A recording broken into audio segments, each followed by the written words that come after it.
What's going on, family? It's Al with Fishing Thing, and this is part 2 of the trailer and boat repair. Can we get back on the water? Can we save the season? Y'all check this out.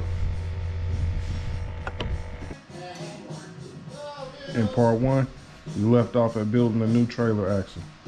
We salvaged the old spindles and hubs from the old twisted axle. We then tack welded them into a piece of 1.5 by 1/4 steel square tube.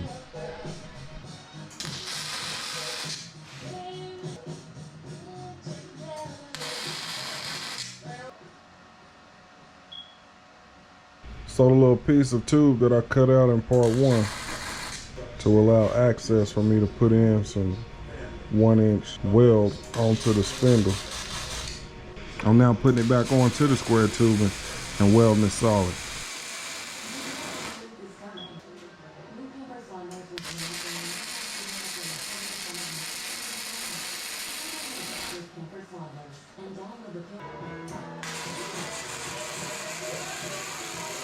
I was a little bit concerned if it was going to be a little bit too much heat, and I was worried about seizing up the ball bearings in the spindles, but a quick little spin on both of them and I can see that they still spinning freely, so they ought to roll down the road no problem. After I get it welded back solid, I'm taking the grinder and grinding down those welds smooth.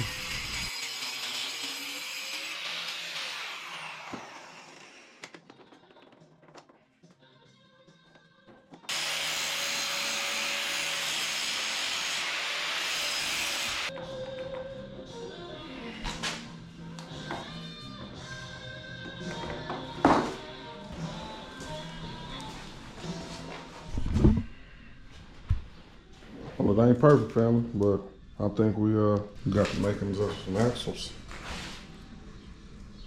All right, next I'm gonna get some of this stuff here cleaned up and get those leaf springs installed and go from there.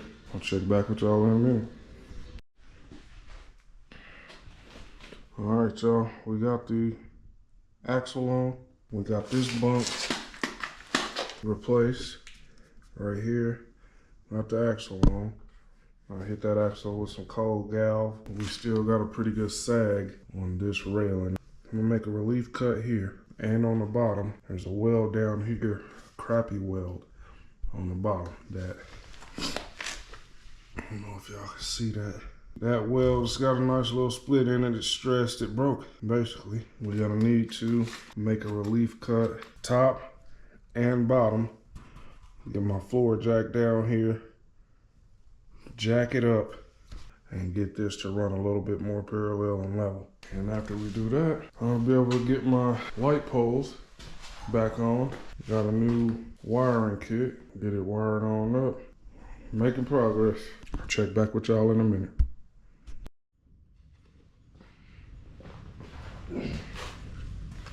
All right, fam.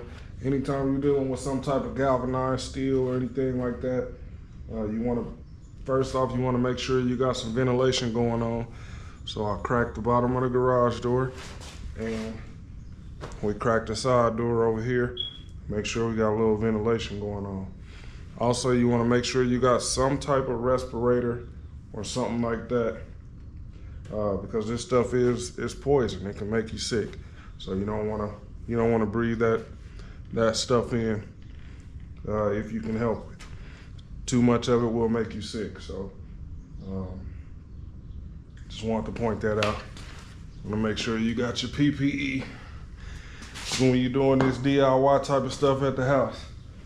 We also got our fire extinguisher close by, since we are gonna be throwing a few sparks. So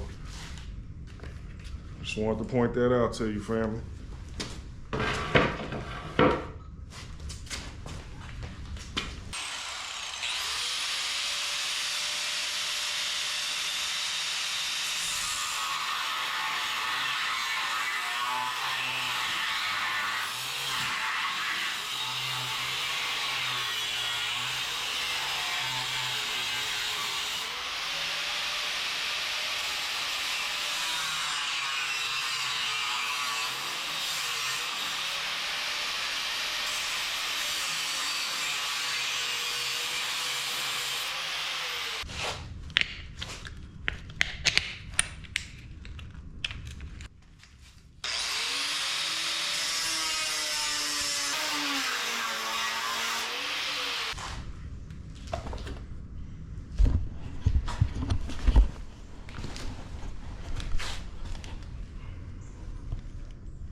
Use my marine battery as a counterweight back here, and we got it looking pretty level.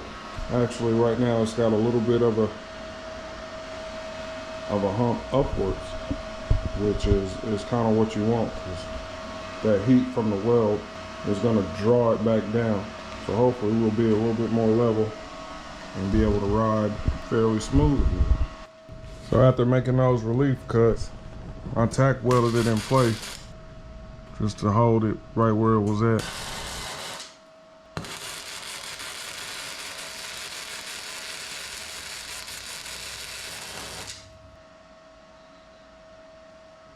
And I let it down with the jack and welded it back solid.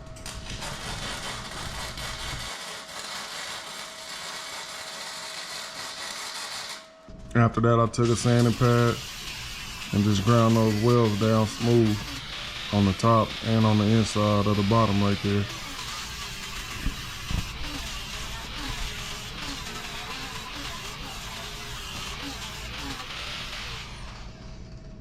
And we flipped it around and got that outside corner just to kind of knock them welds down a little bit.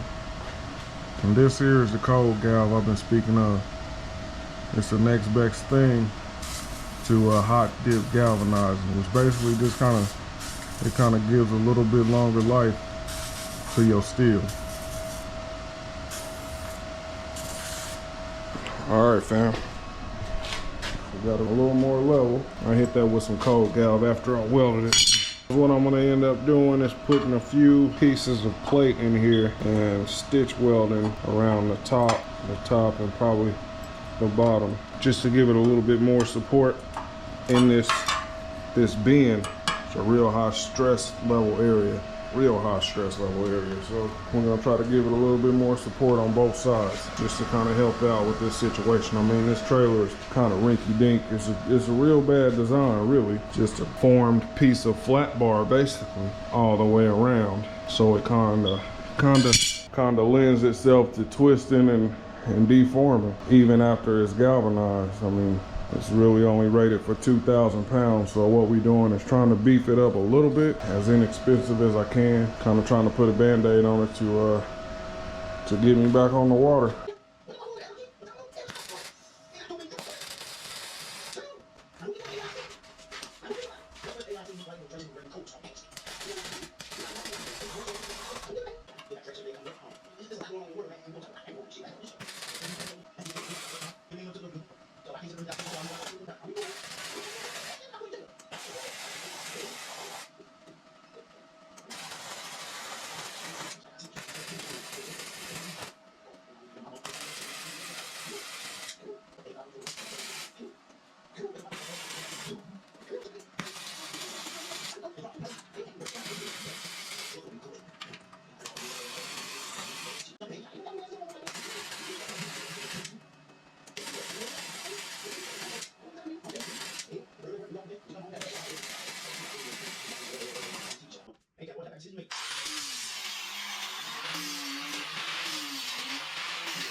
That, so Michael Porter, you bring back both. Like, I'm Jerry Jones, I'm bringing back both. I really don't see that. Oh, that's bullshit, y'all. Who's doing that? Now, let's get back to what I was talking about though. Next week. What round y'all got Tank winning in? What round y'all got Frank winning in? Some of y'all got Tank winning Frank. People, who won with the underdog? I heard 2 people in my camp riding with Frank. They say they're going with the underdog. They don't care what I say or what the people say. They ride with Frank. Everybody else I've been around riding with Tank say too experienced, you too good. All right, y'all. Here's the damage. I don't know if y'all can see that. That's what the leaf spring did. There's the hole right there. So I ground some of the paint off with a fresh sanding pad. I used a combination of a wire wheel and a wire brush. And since I didn't have any acetone, I used a combination of 50-50 rubbing alcohol and water mix. all of those mixed together seem to clean it up pretty good. I wasn't too worried about contamination.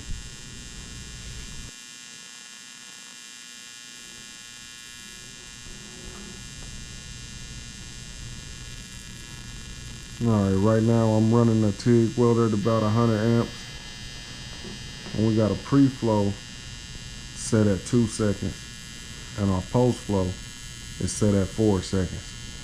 For my TIG welders out there, I know y'all know what I mean, but let me go ahead and explain it. The pre-flow is the gas that comes out before the arc strikes. So you got that set at 2 seconds. And then the post-flow is after you let off the gas pedal. The gas will still come out of your torch for an additional 4 seconds to help shield your weld.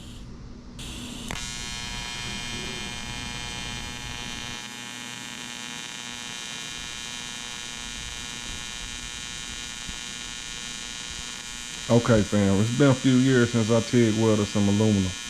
I'm a little rusty, but still good enough to get the job done.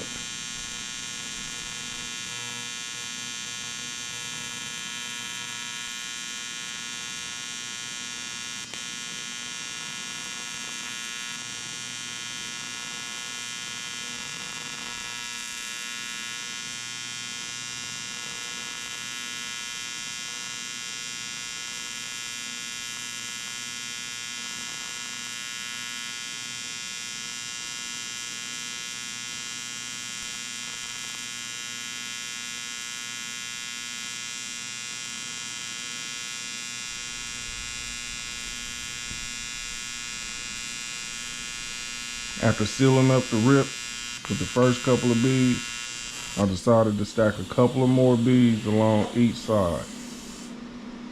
That popping around my starts and stops, it concerned me a little bit. So I wanted to make sure to seal up the hole good. I mean, I can swim and everything, but who want to prove it?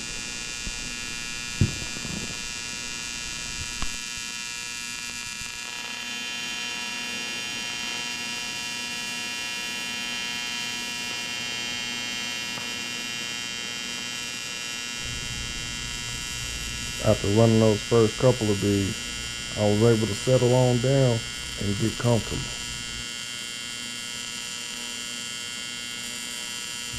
I started to gain a feel for my arc control, the distance between my tungsten and the work material, the bottom of the boat. And also I started to feel comfortable with the gas pedal. After reaching that comfort level, you could tell the difference because there's a nice little even buzz going on, that classic AC buzz.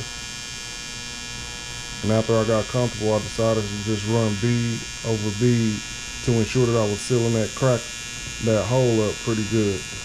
And this was the main reason right here why I wanted to change that outlet for the dryer plug to give my welder more power.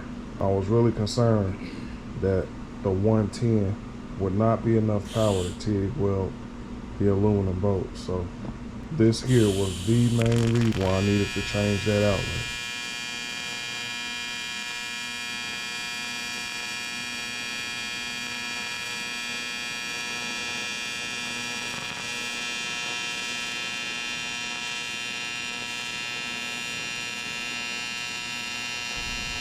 I mean, I think these came out pretty good for a couple of reasons. With me being rusty, and also I didn't have a gas lens in this TIG torch. That really makes a difference with shielding and your welds coming out looking good. But they came out pretty decent.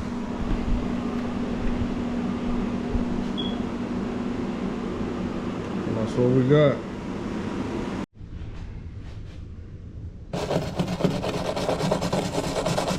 Oh, looking at this, I might just leave it how it is. I don't know.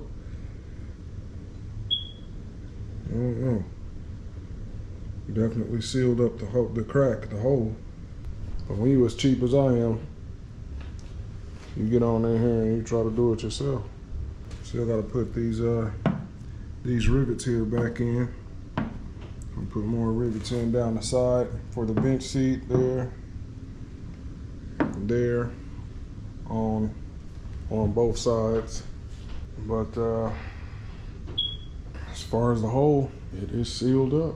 Back on the water in no time, doing what we love to do. Anyway, I'm gonna check back with y'all. All right, family.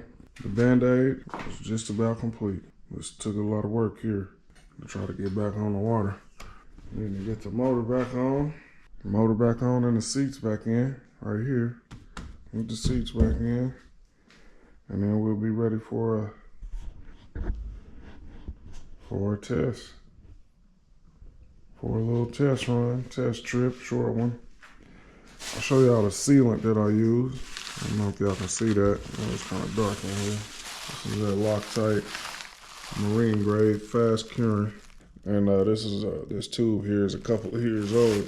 It was blocked and dried up about a third of the way down in the tube. So what I ended up having to do was cut some corners off to get some sealing around these rivets to get my bench seat back in.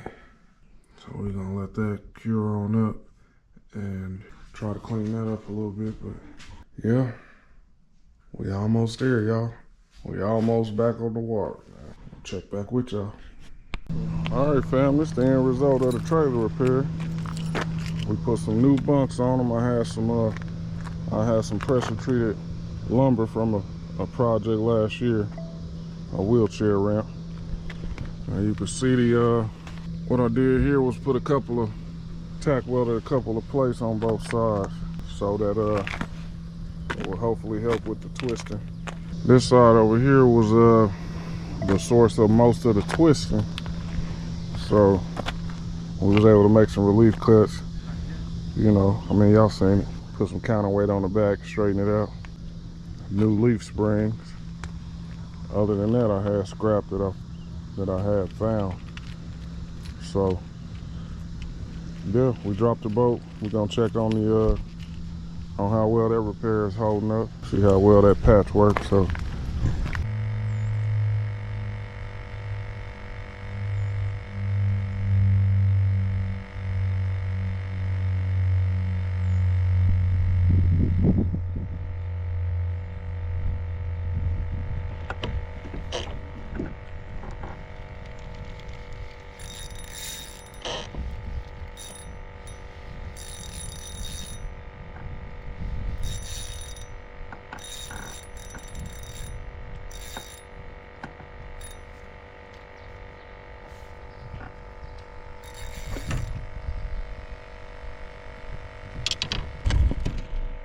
got the first one on, family.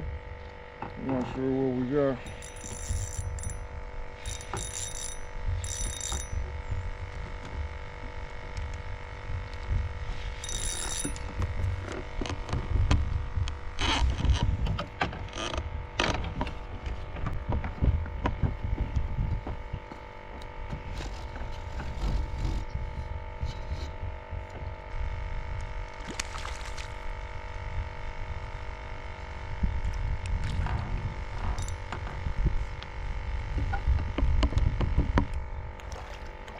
Like a little channel cut.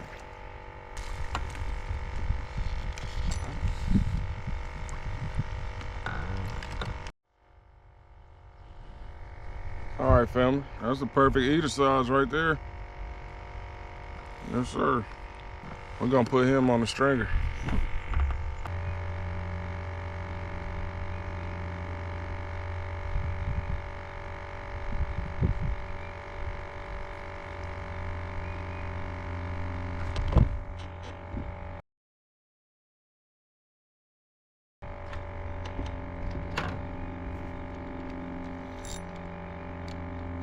Oh, come on. Jeez.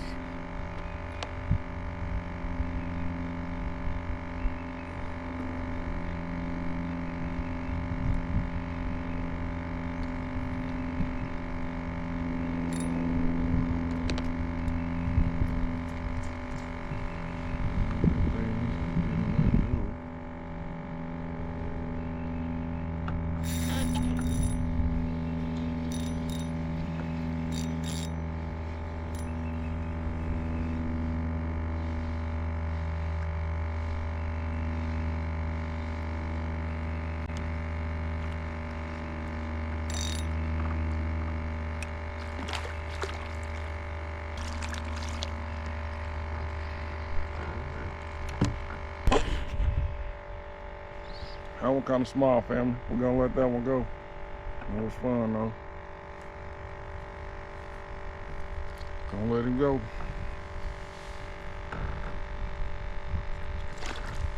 He gone.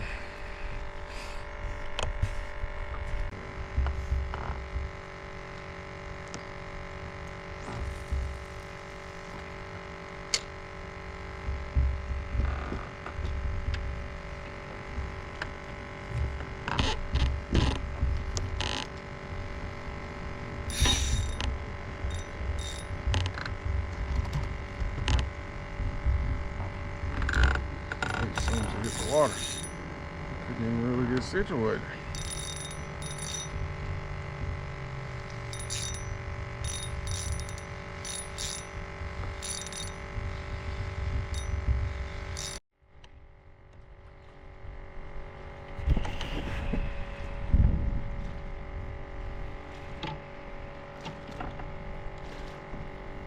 Another little eater size, family. Gonna put him on the stringer.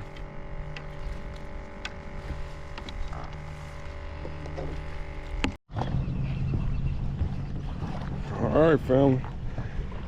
We went on and tested it out, and I think we're good to go for the rest of the season. I think we're good to go. It's about 11:30. I'm gonna go on and get on out of here. Gonna get on out of here. The woohoo people are starting to pull up. A lot of them are already out there. See what's going on. So we're gonna go on and get on out of here and be back around the middle of the week when there's a whole lot less traffic. Till then, thanks for watching, y'all.